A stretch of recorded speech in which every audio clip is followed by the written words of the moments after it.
Hello there and welcome to World of Tanks with Ungainly Titan. We're here on the swamp map and I'm in the chieftain and I'm attempting to go for the third of the operations on the Sunday night for the buy 5 silver if I get top by experience.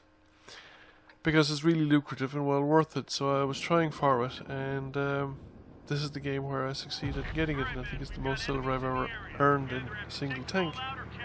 I can also report that I finally made it as a YouTube star. Somebody who stumbled across my videos, God alone knows how he found them, has gone to the bother of leaving me a comment suggesting that I shouldn't play World of Tanks. Well, sorry, I like World of Tanks. It's one of the few games I really do like. I'm still addicted to World of Tanks, though probably not as feverish an addiction as I had at the beginning. And I'm beginning to explore out into some other stuff like Forza, which was available as a free download recently, and I've tried it out. Must figure out to find some acceptable music on it, because the music that I've been listening to is utterly atrocious.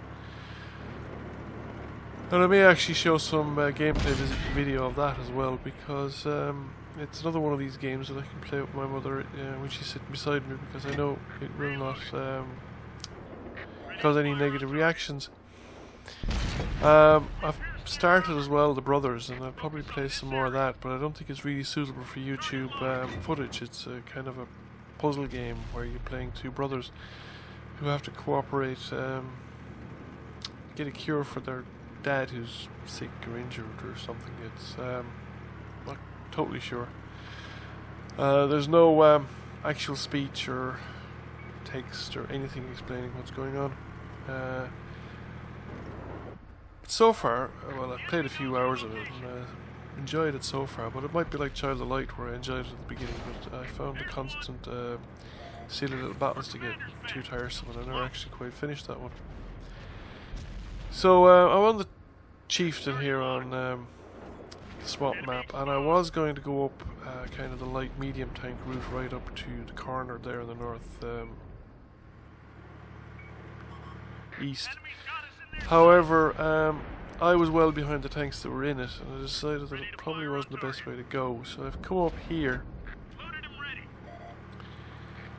to provide kind of inflating fire to assist those tanks that are in the northeast.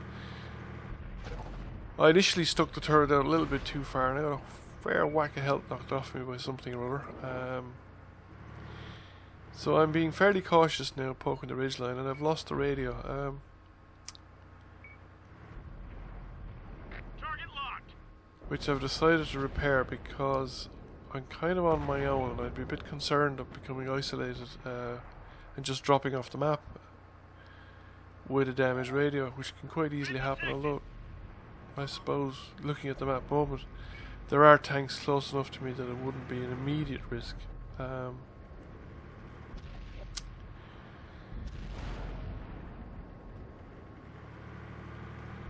So it's a question of finding the optimal spot to peek over the ridgeline here without too many people shooting at me at once, while I can get some shots back into other people. We got a nice hit into that leopard, and I don't really want to be hanging around, give that T-57 heavy a chance to shoot back at me, so I get back into the low ground as quickly as I can. Now there's a bit of an opportunity here, however there is a problem with the fact that you have tanks both to the left and to the right, and that T-57 heavy is going to be a real trial, because they have pretty good frontal armor and it's going to be difficult to get rid of them.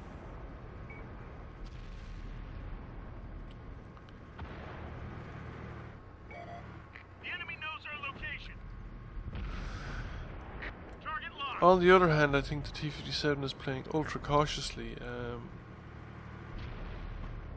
and he's also playing peekaboo. I'm not too sure. I think the T-57 is an autoloader, in which case he's not really playing it to its optimal effect, because the thing with autoloaders is you really come out to dump the clip and then hide behind other tanks while you reload.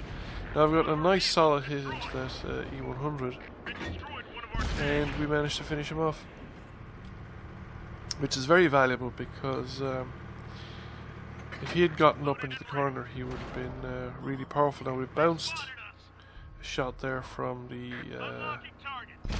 Panzer, and I got the nice shot into his lower plate, and somebody else hit him as well from further up. Now I've taken fairly solid thump at the back when I stuck my nose out there by the tank destroyer up in the hill, but I think that probably was a mistake on his part, because now one of the mediums or one of the tanks up there has taken the opportunity to make an in run around him.